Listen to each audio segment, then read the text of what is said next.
attending one of his son Justin's big events that's going on at Justin's high school, and so you're stuck with me. But we are glad to be here, and you can see we have the agenda, the voters' meeting agenda up on the screen, and we'll walk through that as we go throughout the meeting. We certainly thank you for your attendance here this morning, and we look forward to God's blessings upon our meeting. So let's begin our meeting with prayer. Dear Heavenly Father, you are an amazing God who provides all our spiritual and earthly blessings. We especially thank you for the gift of your Son, our Savior, Jesus, who redeemed us with his precious blood and secured our salvation with his triumphant resurrection. Forgive us for the many times we have failed to live up to your expectations, and help us to find joy in service in your kingdom. We ask your blessing upon our meeting this morning. May all things be done to your glory. Amen. We will first of all take a look at the minutes from our previous meeting, and thank you, Tom. This would be from April 24th. You might remember that we called for our second pastor at that meeting. Also, the council had a recommendation that as a congregation we would request a graduate from Martin Luther College to fill our Learning Center position, as was announced after our worship services this morning. We were not able to secure a graduate, and so you can see by point number 5, the last sentence, if no candidate is assigned on May 14th, Morning Star congregation, gives the school ministry board the power to fill that need for the upcoming year. And that motion was seconded and passed. I would look for a motion to approve the minutes. It's been moved and supported to approve the minutes from the April meeting. All in favor say aye. Anyone opposed? It carries. Then let's go to membership action. And this is membership action since our last meeting. So first of all, requests for membership by baptism, Emmeline Grace Woodrum. By profession of faith, Damien and Angela Doherty. If that name rings a bell, at one point they were here and then they transferred to a different, or they went and joined another church closer to their home, but they wanted to come back, so we're glad to welcome them back. Scott and Allison Fernander and their baptized children, Peyton and Logan. Can we take all of these at once, Tom? By transfer in from Christ Eden Prairie, Minnesota, we have Paul and Kaylee Passetti. From Bethlehem and Menominee Falls, Germantown, we have Craig and Laura Kitzrow. And from Bloomington Living Hope in Bloomington, Shakopee, Minnesota, we have Tom and Lois Most. We would look for a motion to accept. It's been moved and seconded to accept the membership changes and the transfers in. Is there any discussion or questions? Seeing none, all in favor say aye. Then we would like to move to new business. And the first item under new business is the Learning Center teacher. And again, as was announced after our worship this morning, we were not able to secure a graduate, and so that has been put into the hands of the school ministry board. Is there anyone who has any questions about that?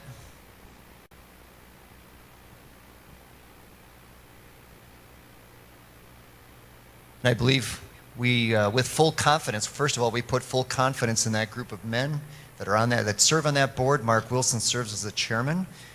We also trust that God will provide. God has provided for us in the past, and he'll continue to provide for us in the future, and we know that God already knows who that person is, and it's a matter of us working through to figure out who that will be. So, yes.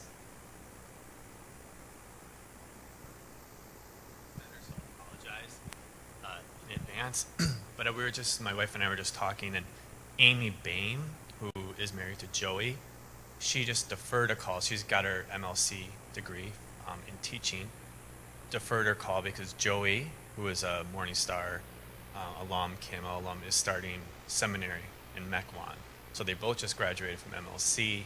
I have no idea if what she's looking for, but I'm assuming she just deferred the call because he's going to be starting seminary. So I'm just putting her name out there just for people to consider. Thank you, Aaron. And there will be, I'm sure there might be other names that will be suggested as well. So Mark, you and your board will certainly entertain those names, and I know you'll do your due diligence in working to find that person, okay? Any other comments about that? Otherwise, we move on to point B, the 2022-2023 ministry plan. At this time, I'm going to invite Doug Hodges to come up. There he is. And Doug's going to walk you through some of the changes that were made to the ministry plan since our open forum, which took place a few weeks back.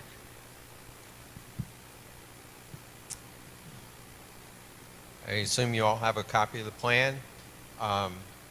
Our called workers population has increased and is changing. We have 6 new people, and so we have added a teacher, and we've also upgraded the 3K, 4K position from an employee to a called position.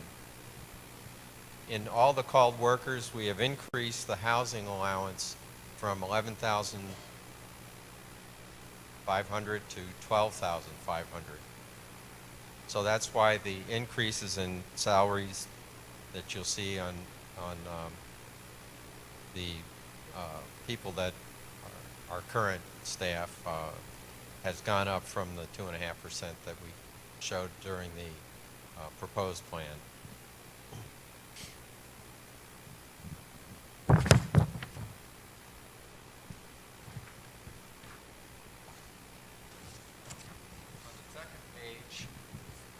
We added a position for the special needs program.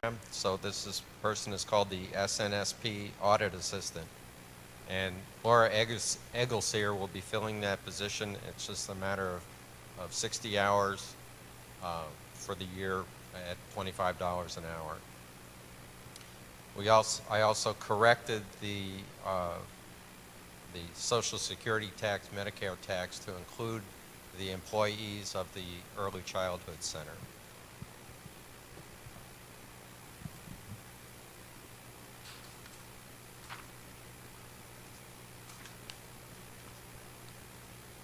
Nothing has really changed on page 3 as far as boards.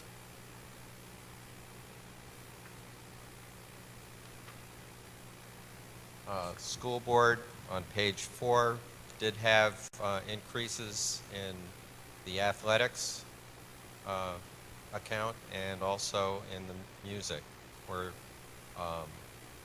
they're going to be upgrading the chimes equipment.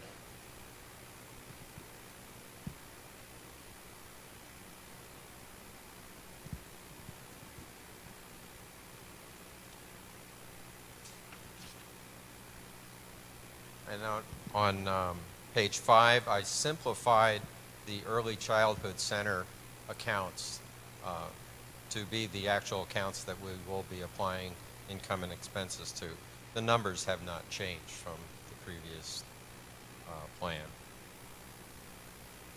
In the income section, we reevaluated under miscellaneous revenue the income that we would receive from the special needs program. We increased it by $10,000, and this, because it was a very conservative figure, and we needed to increase the amount of revenue to have a balanced budget. Any questions?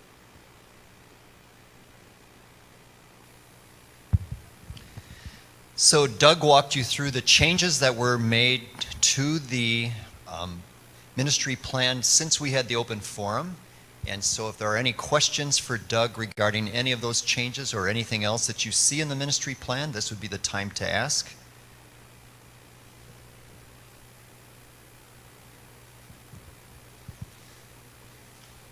Thank you. Yes, let's do that. What's that? All right, it has been moved and seconded that we adopt the ministry plan for the 2022-23 fiscal year.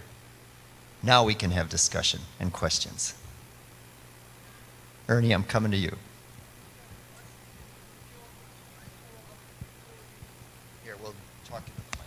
I just had a question on utilities. When I totaled them up, I got 79,000 in the left-hand column, and I got 59,000 in the right-hand column. And I was just figuring out where they, unless I'm missing something else. So that's on page 3, right? So that's on page 3, the 6100 category.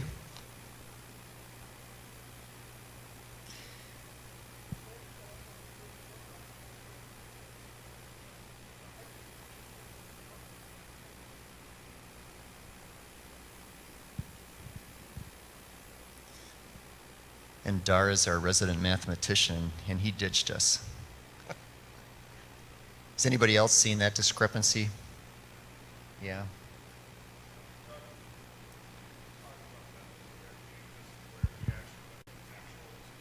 Right.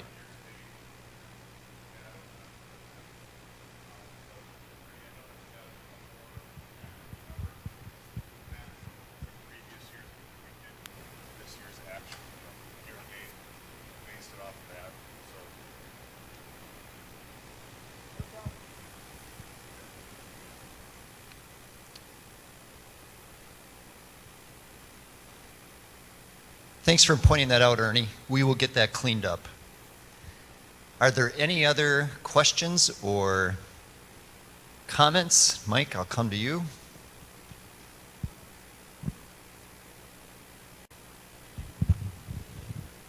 I would just like to express concern once again that with the rate of increase for our called workers and the rate of increase in inflation these days, I'm concerned that we're burdening our called workers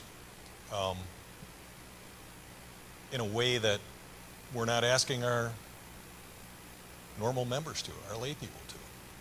And I'm concerned by that.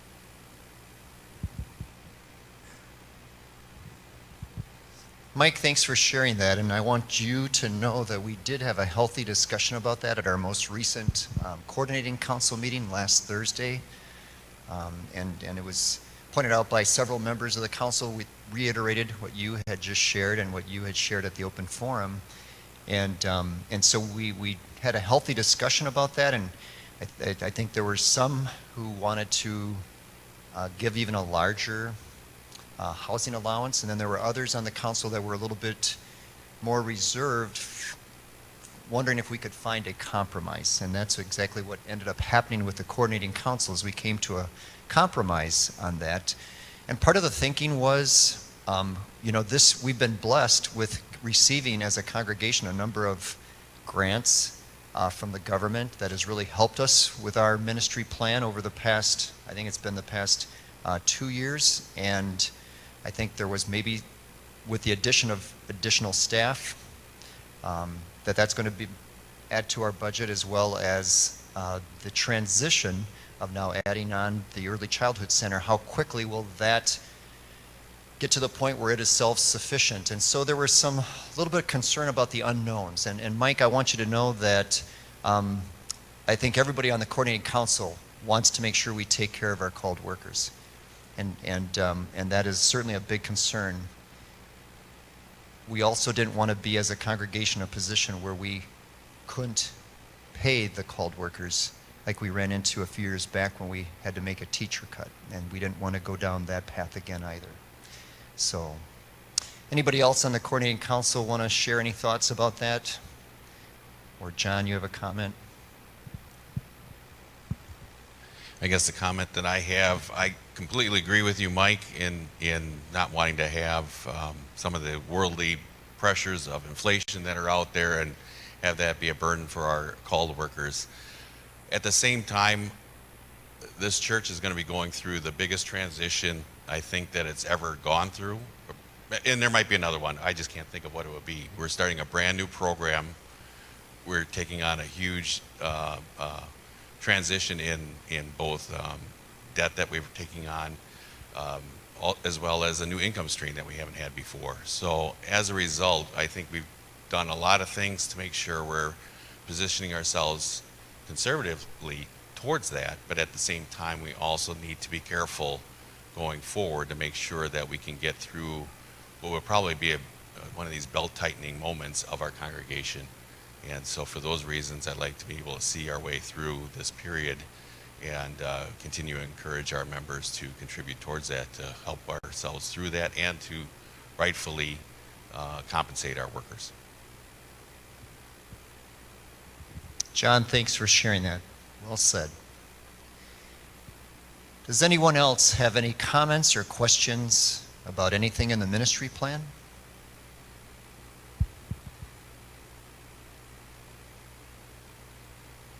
See no hands. I'm going to call the vote.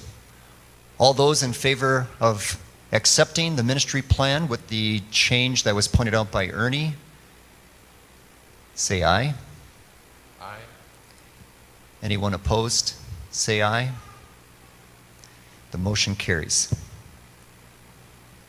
Then we go to point C under new business, and that is the election of new officers. And so with the current setup, you'll notice in what it says in the background information, the Morning Star Constitution Bylaws, Article 3, Section 3, talks about the terms of office and the fact that the term for coordinating council positions shall be for 2 years, the terms of 1/2 of the elected coordinating council members, if possible, shall expire each year. Such expired terms be filled by election at the annual meeting of the voters' assembly.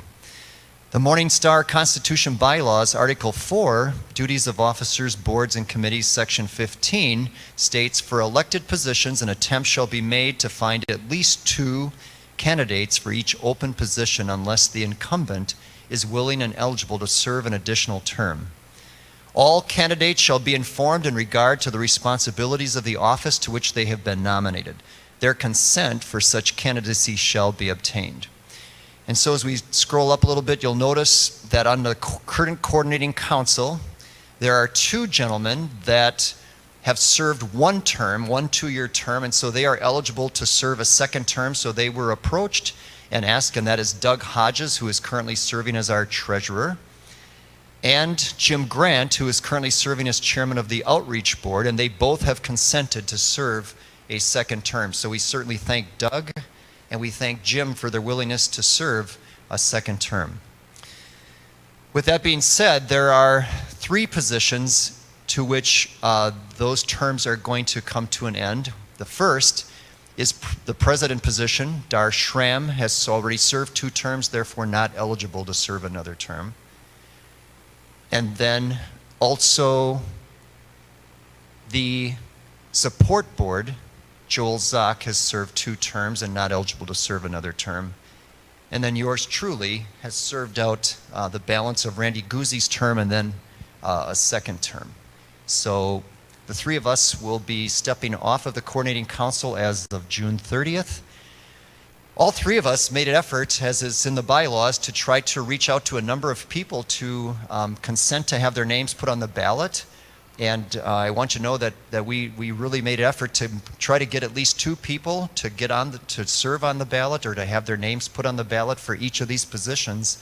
But unfortunately, we were only able to secure 1 for each of those 3 positions. And you can see at the very bottom of the screen, we have for president, Randy Zaporski.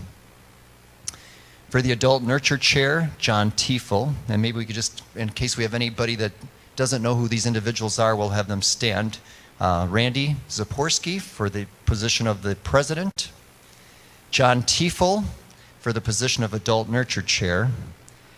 And then Paul, I'm going to butcher your last name, Miloseva? Malezeva, Paul Melezova for support chair. So this looks like this might be the classic railroad job. But I want to say to each of these three gentlemen, thank you so much for your willingness to serve. And Mike has a comment or a question?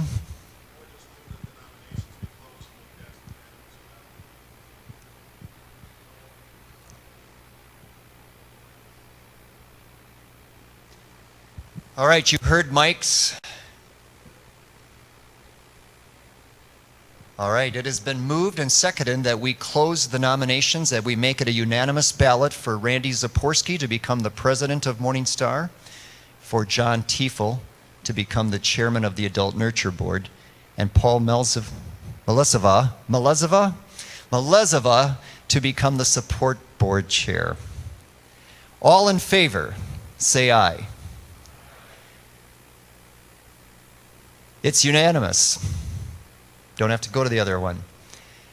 I would just say this, when Dar Schramm gets back in town, when you get a chance, please thank Dar for his faithful service as the president. He's taken us through a real transitional period here with the building project, the Embrace program. And if you know Dar, Dar is very, very thorough. He has such a passion for ministry. And so certainly thank him for his service over the past 4 years in that capacity. Also want to thank Joel Zock. Joel, where are you? There he is, right there. Joel has done a tremendous job as the chairman of the support board and really makes great comments at our coordinating council meetings, but also has really made sure that our buildings, our grounds, stay looking very, very beautiful. So Joel, thank you for that. And I want to thank you as members. Well, I'll do that after I give my next report. So, Tom.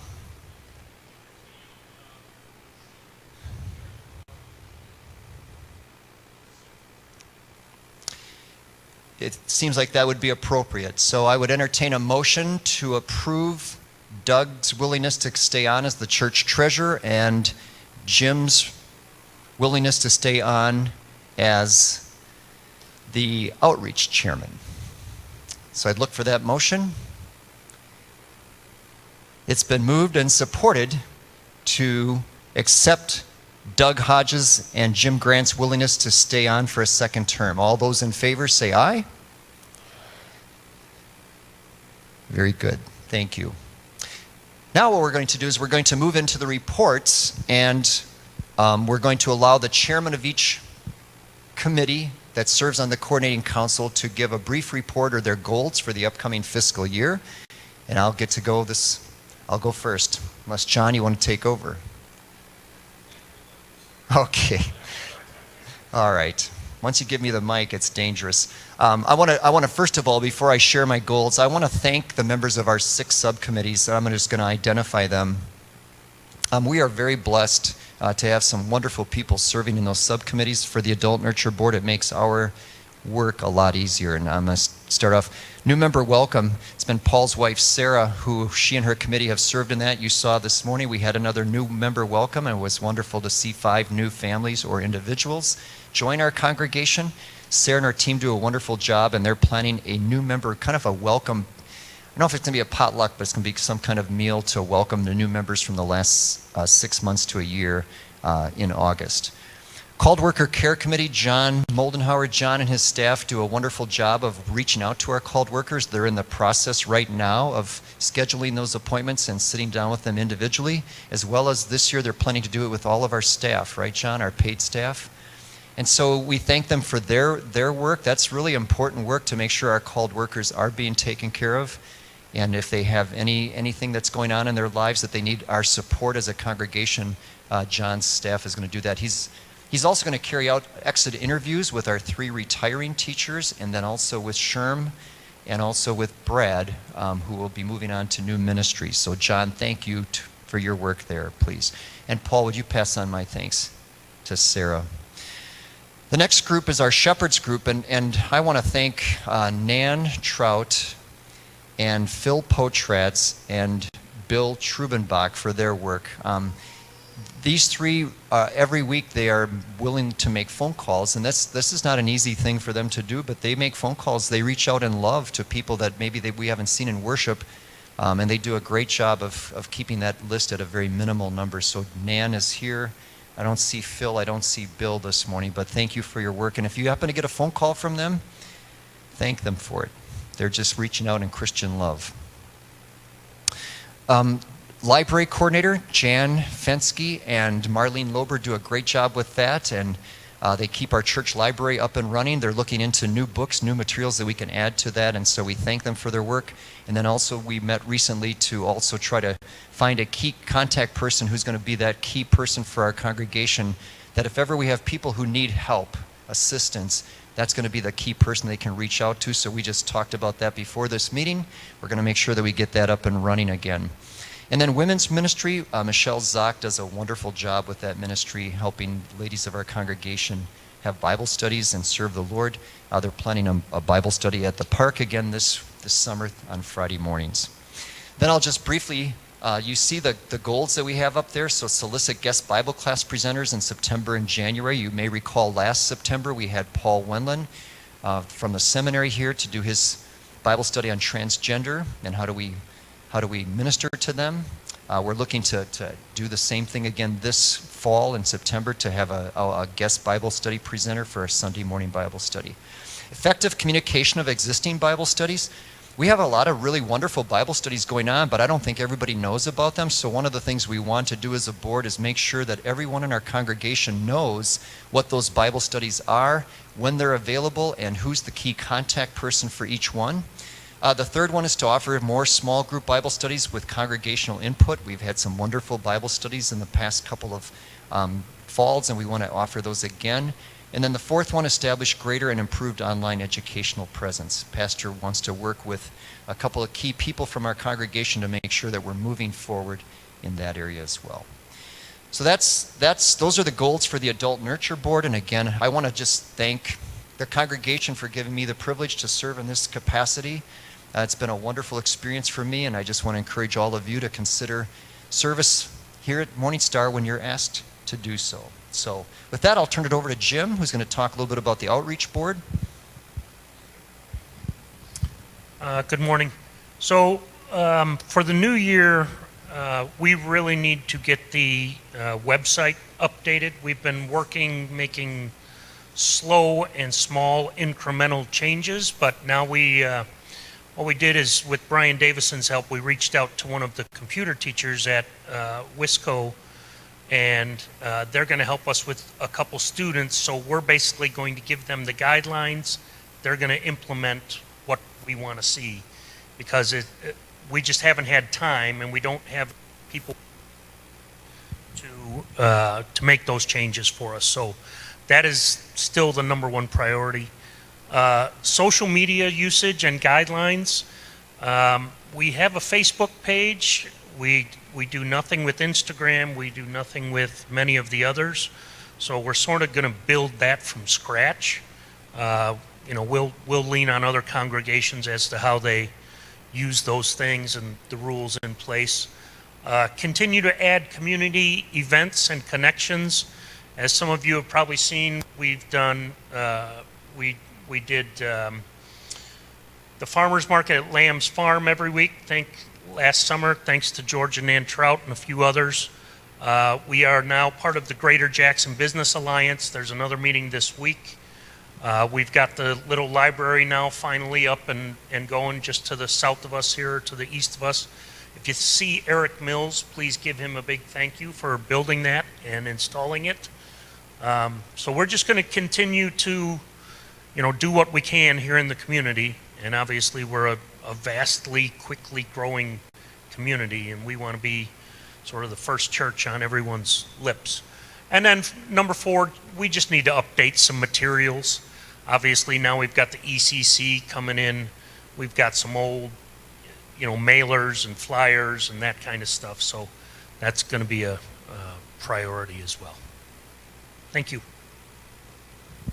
Thank you, Jim. Any questions for Jim? I want to thank Jim for his faithful service. He's really ignited contacts with our community and getting involved with our village, and that's just been awesome. So, Jim, thanks for your work.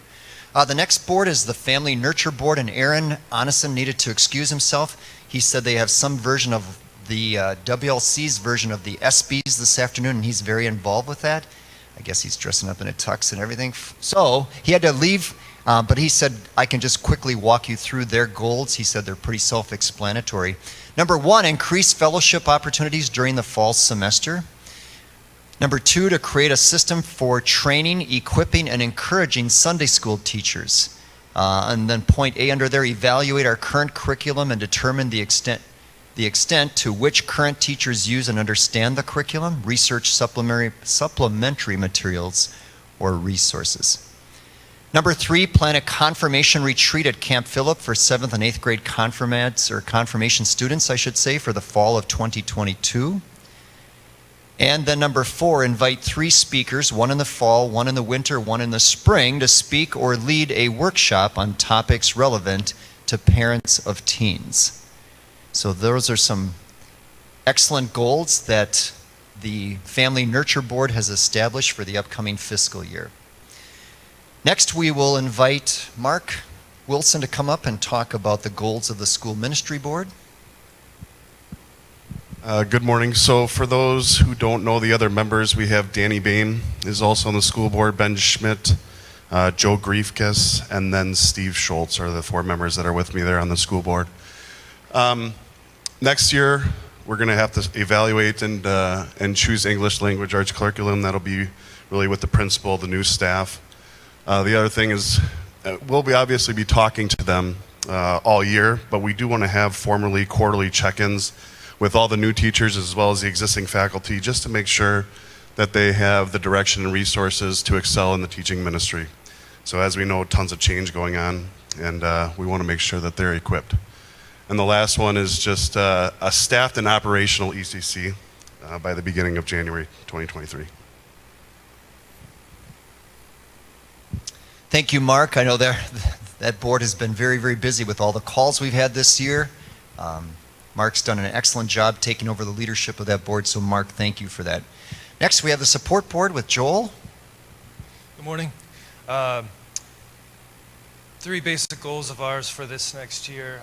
Really, the next 4 to 6 months, getting the building project, facilitating, assisting with anything that gets done. Tom is going to outline some more details about these volunteer teams.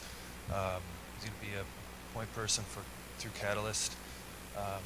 So he'll detail some of those opportunities, but specifically for us, I think we're looking at cleaning out the closets and reorganizing that. That's one thing that needs to get done around here. So second, transitioning to a hired maintenance person. We're looking at about 25 to 30 hours to coincide with the beginning of the ECC, so that'll be in January.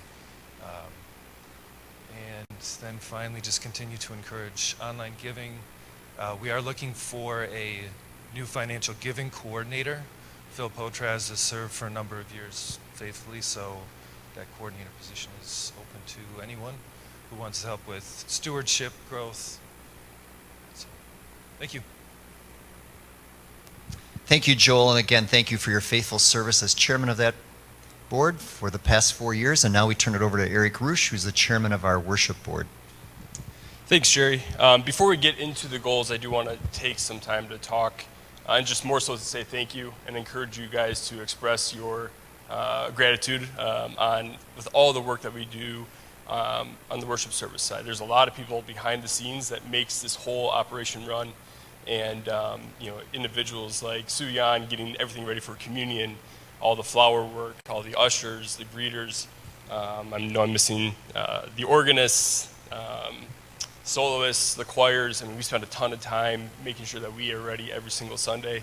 And in particular, I want to say thank you to Diane. I know she's not here, as well as Rachel, but they spend hours getting everything ready so that every weekend we have an outstanding worship service. So please, I encourage you guys just to say thank you, and if you have ideas, we'd love to hear that as well, but please express your thanks to that team. They put in a ton of work without asking for really anything in return. From a goals perspective, the first one is expanding our worship experience. Some of it is getting back to pre-COVID days where we do have greeters, but it's a lot of times it's the same greeters over and over. And so again, going back to the service piece that Jerry talked about, it's a small way that you can give back to the church and be that inviting face for any guests or even members that are are coming to worship every single week.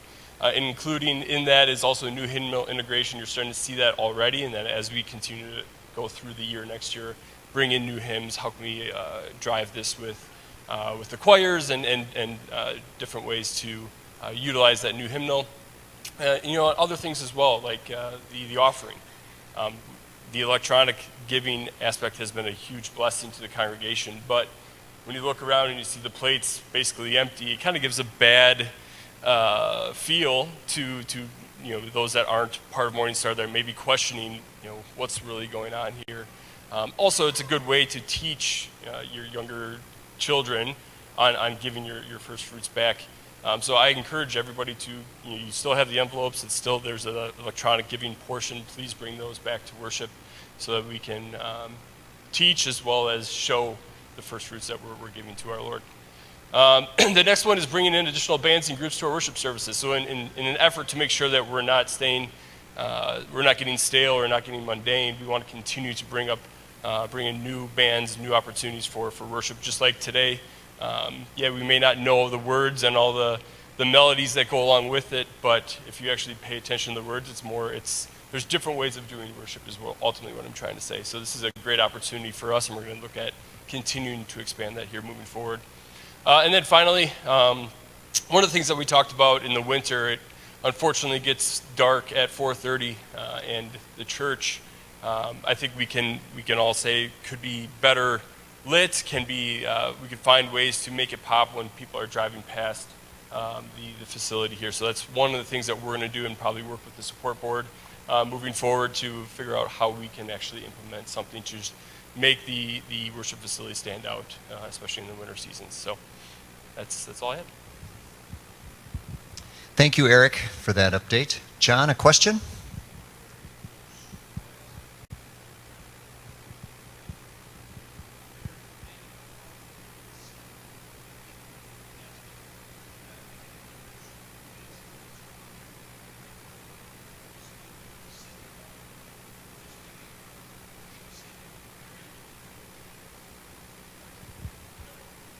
It's a great point, John. Thank you so much for sharing that. Matt?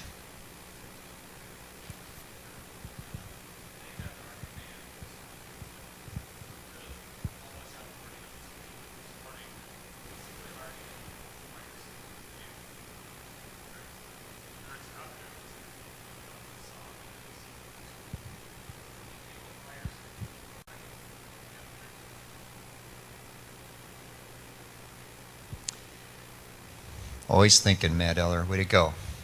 Things haven't changed since you were a KML student. I'm proud of you. All right, that brings us to point number 5 on our agenda, which is the Embrace program. We're going to get an update from John on the construction, and then we're going to have Tom share the next point, time and talent. So first, John. Okay, I'll give a brief update here. As you can see, there's been a lot of activity going on. Some of the more recent things that have occurred is basically the internal masonry. So the walls of the outside of the building are double width or two blocks wide. So the inside wall is constructed, and we're ready to next week get the roof structure put onto the building. So it's going to be another layer of that precast roof. Sherm is identified to the parents of a little bit more increased truck traffic and what that's going to entail, but that'll be happening this next week, and that gets us to a big milestone of getting close to enclosure, which is really what we're working towards. Also in the first floor, a lot of the under slab plumbing has been going on and underway, so those are some of the things that have been happening recently. It's going to really transition big time as school finishes here. So again, everybody's been pretty amazed with how much work has been done and everything that we see. All of our civil work is largely done, except for paving the road and putting the binder down for the road. All of the ponds work's been done. The building exterior walls have been done. But you think it's busy now? It's really going to get busy when school closes. So basically, we're going to be moving into the existing school, doing a lot of the remodeling that goes on there. And once school finishes, we'll be close to enclosure as well. So we're going to be building out the inside of that addition at the same time. And so it's just going to be a lot more coordination going on. It's going to be a lot more involvement on our part as well. And so right at the end of the month, some things that are going to be happening is we're going to be looking to pour that first floor concrete. So we'll get that slab on grade poured, and that'll allow us to build on top of that floor. We're going to be taking on our roofing project. So that's not only roofing the addition part, but re-roofing the existing school as part of this project. And then there will be a lot of interior demolition, which is what Tom is going to be talking a little bit about, needing some help moving some things out of the way for that demolition to occur. Other major milestones, just to be aware, really at the end of July is when we're looking to have the second floor of the school completed. And that'll allow us to basically move into our school. The project won't be done, but the school will be done at that point. And then on my birthday in August, the whole project will be done. Really, that'll be one great birthday this year, let me tell you. So basically, that means the first floor will be largely done in mid-August. And so then we can be ready for daycare at that point. So in summary, the project itself is still on schedule. Actually, we were a little ahead of schedule, but unfortunately, we had to wait for the precaster to reach their delivery date. But we are on schedule, and we are in budget within our contingency area.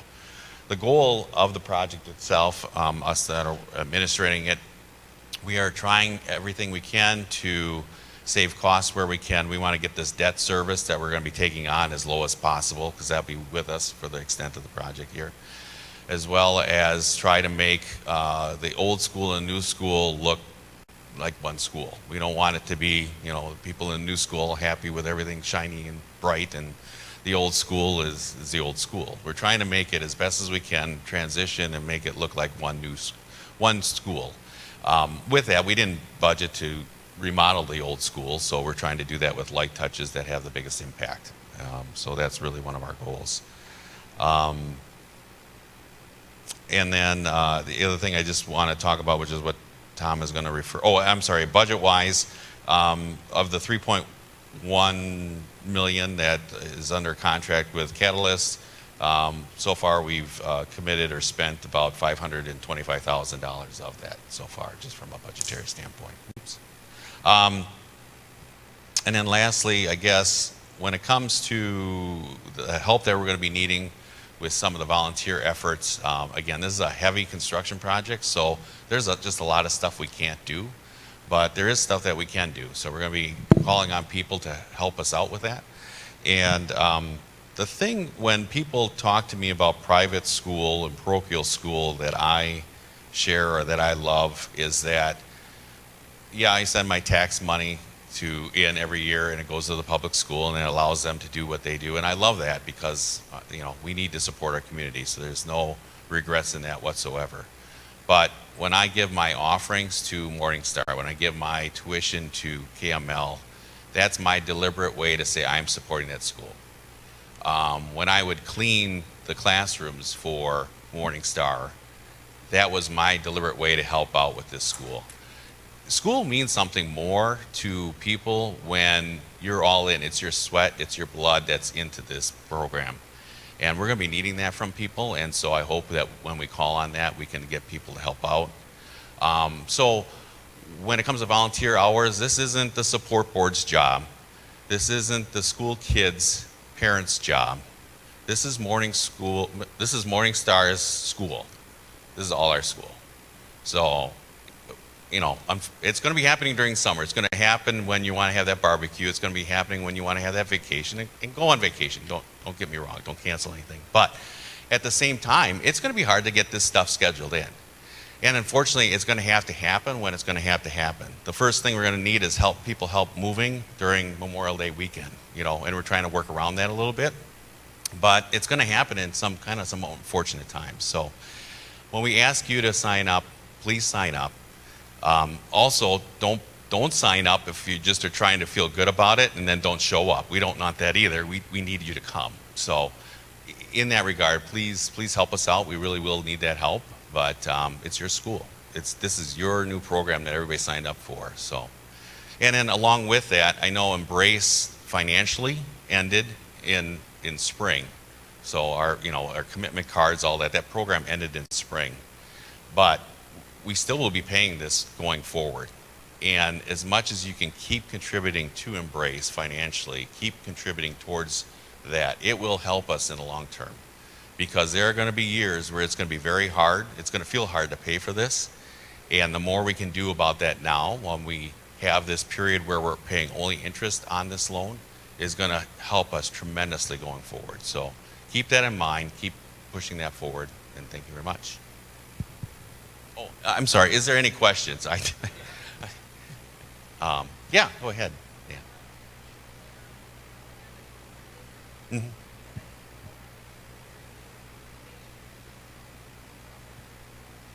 Yeah.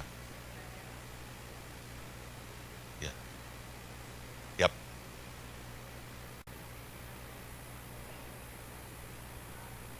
Yeah, I appreciate that, Nan. So what Nan was saying is that, and that was Eric Kresser that actually did that. So Eric put the drone video out, and I agree, because a lot of people are seeing is just this little part that's peeping out the end. I walked my dogs one time in April out back and got my shoes all wet. It was so wet in April to even see what we're all doing. This is the best hid secret really in Jackson right now, because it's hiding behind our school, it's hiding behind our gym, on everything that we're doing. Someday we'll reveal it, but right now it's all hidden back there. And so yeah, we'll keep showing that off to people and promoting it. If you have recommendations of how we can, again, I look at how many people are here. Thankfully, you guys are all here and interested in our congregation to approve budgets and everything else. But pass the word. When we need help, please encourage other people to help us out.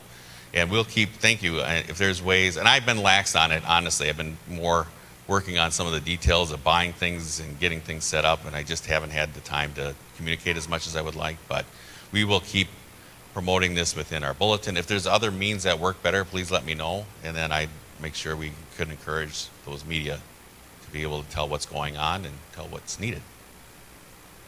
Yeah.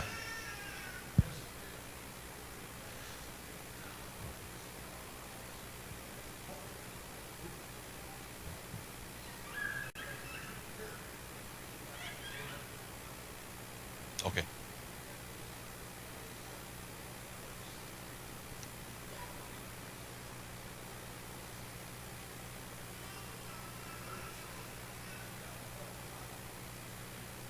Yeah, and maybe Tom, you can touch on that a little bit when we talk about the moving effort and stuff like that. What was being asked or mentioned is just moving boxes and other support items like that.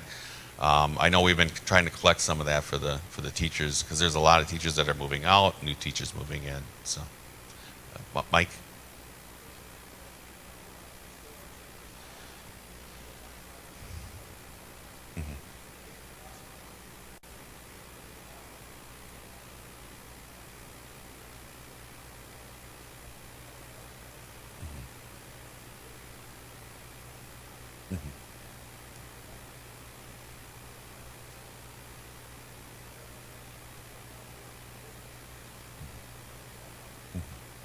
Yeah.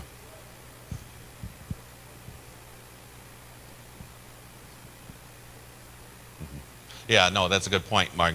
Mike was trying to say is how can we promote what's going on here? Because again, so much of it is hidden, using the Pardon Our Dust type of a sign to be able to say, hey, bring that out to the front of the church a little bit so people can see that a little bit more. I know when we had groundbreaking, we had Washington Insider. We tried to make some definite word out there to let people know what was happening. We have a lot of opportunities. It's not just a construction project, it's a new program. So we have lots of opportunities along the way as we hit these different milestones to be able to say, hey, this is what's going on, and let people in the community know. I know the village, and I'll speak for you, Mike. I know the village is very happy. The building inspector wants to come out and see our concrete pour. I know the village administrator wants to come out and take a look too. So we'll keep encouraging our community to come out and take every opportunity that we can. But if people have ideas there too, please let us know. It's a great idea. We're the shiny penny on the block. We might as well take advantage of it right now. Yeah, Jim. I've got some history with the village as far as signage goes and what you can and can't do back from Jackson Jayhawks program. As long as it's on sort of our side of the sidewalk, I want to say the license fee or the permit was $25 or $45, but we can put up pretty much anything we want. I mean, we had big, 3-foot by 6-foot banners put up, and as long as we had the permits, we were fine. So.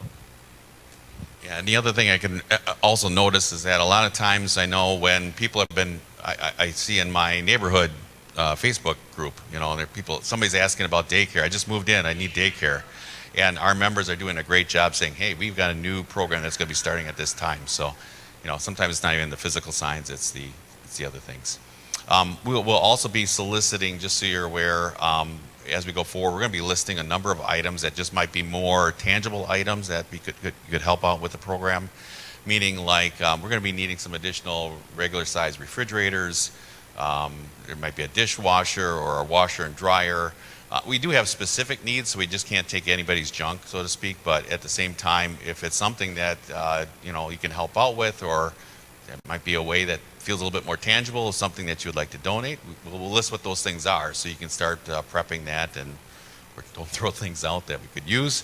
Then we'll definitely let you know what those types of things are. So, any other questions?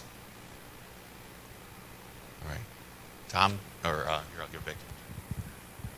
John, thank you so much for the updated report. And also, again, we are so blessed to have John in our midst. All the work that he has put in on this project, unless you sit down and talk with him, I don't think any of us realize how much time and effort has gone into this. And we are just, again, so blessed to have him. And Rob, I know you've played a big role in this project. Little role, important role. So thank you for your time as well. John, thank you so much.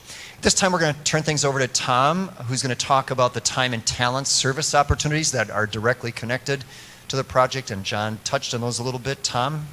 I'll talk from back here so I can control my document. Before I show that to the boxes that were brought up a few minutes ago, in fact, George, I was here late afternoon, saw those boxes out front, and put them into our temporary boxes receptacle. If you want to see an office that does not look like an office anymore, come into the church office and take a peek in former Pastor Wall's former office.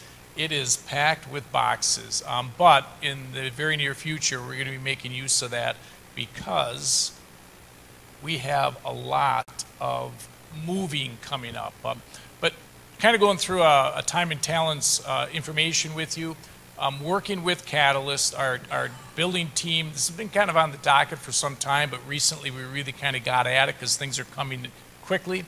Identified 5 areas of volunteer service related to the building project. Now, for most of these, there actually are project budget funds set aside to pay professionals for these services. Moving is our responsibility, but the other ones could potentially be part of the project budget. But obviously that means that to the extent that we have Morningstar volunteers providing the labor, that can result in cost savings, especially when you see a few of the items among the 5, you'll get a sense for that. One comment about these areas is that the timetable is obviously very important. So to the extent we get volunteers or lack volunteers, that's where especially we may have to, okay, we didn't have enough people to do all the painting, so now we'll need to share painting with professionals. And we understand that that's just kind of the way it is. We'll need to keep that timetable in mind as we do things. We're not going to postpone it because it's going to take too long to do any of these items. If we have to pay for it, we will need to pay for it. But just kind of going through the 5 categories, the first one is moving, which starts, as was mentioned, very soon at the end of May. In fact, we already put out earlier this week 2 moving dates for 2 consecutive Tuesdays, May 24th and 31st, in a few weeks in the evening, mainly taking care of areas that are about to be demolished. In fact, those areas that were specified in the email, I think were stage, kitchen, gym storage area, and also a few of the first floor classrooms because of demolition that will be coming soon after, right away after June 1st. Moving will be taking place throughout the summer. It's going to be a moving year like you've never seen for obvious reasons. And then even when we get to the end of the construction project, as classrooms are ready or ECC rooms are ready, needless to say, there'll be a flurry of activities, moving things around to get things set up accordingly. So moving on to the second area, cleaning. In fact, starting also in early June, weekly progress cleaning, like maybe at the end of the week, outside of construction hours. Also, there will be a final cleaning at the end of construction. That'll happen late in the summer. Interior painting, this one certainly is a sizable area when you think of all the black and accent walls, door frames that will need to be painted. This is interior painting. The fourth category is pulling wires, not ones that have electricity flowing through, but things that I think pertain especially to, and somebody else with technology could probably help me. Yeah, communication wires, more or less, things like that. Landscaping is one thing that will probably be primarily at the end, planting and mulching around the new addition. Bear in mind that there will be supervision required for all these things. When it comes to moving, that'll really be us. They'll have someone on site to say, okay, this is what we got to move, and this is where it's going to move. But when you look at those other things, especially painting, wire pulling, that's going to require, I assume, professional services provided to us through our building professionals. So it's not like we're just going to have volunteers show up and run amok. It'll have to be supervised, and we'll be managing things to have that happen. Kind of at the end, I already mentioned that May 24th and 31st were recently announced. One of our project or Catalyst representatives actually created for us and gave to us a Sign Up Genius template, which is covering all 5 of these areas. And we are going to get that out soon. So to the extent that we know the timing now, that information is going to be posted. But needless to say, as we get closer to when certain things have to happen, we will specify timetables. But probably in the coming week, we'll get out this Sign Up Genius so you can look ahead to not only hear these 5 areas, but what are the time frames for those areas. And that's going to be modified, updated as the weeks flow on into the late summer and possibly even into the fall. So a lot of communication will go out primarily by email with that link to that sign up. Obviously, if people don't have access to that, they want to check out, contact the church office. We'll get your name in other ways outside of the electronic sign up. I guess I kind of look at the body here as certainly I see a lot of able bodies and that can do some of these things, but I guess my encouragement for our voters assembly today is be aware of this as communication comes out.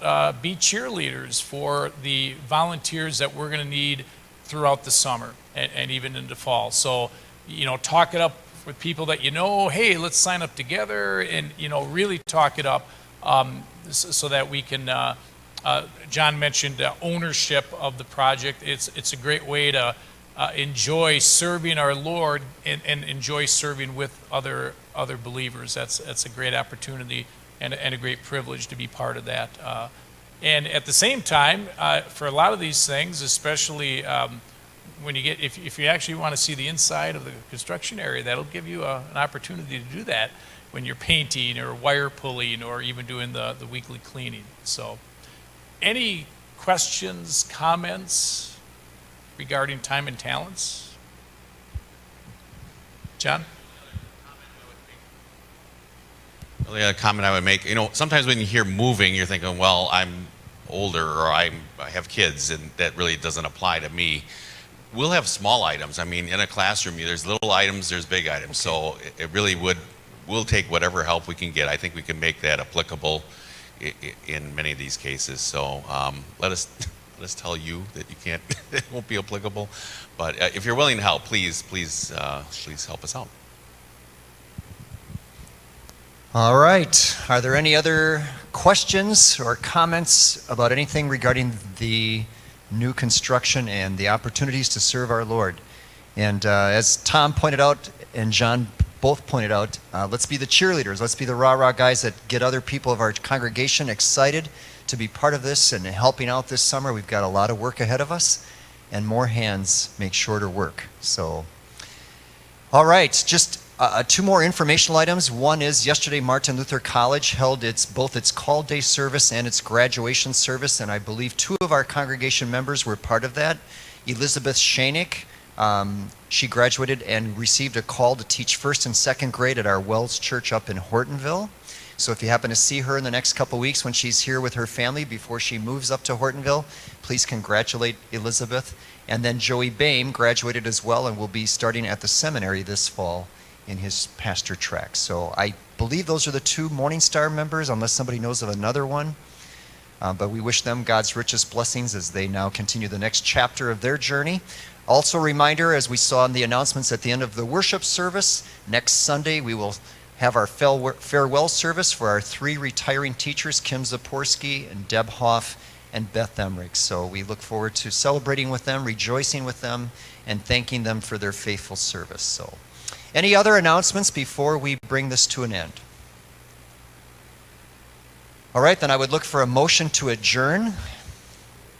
It's been moved and seconded to adjourn this meeting. All in favor say aye. Let us please rise and we'll join together in the singing of the doxology.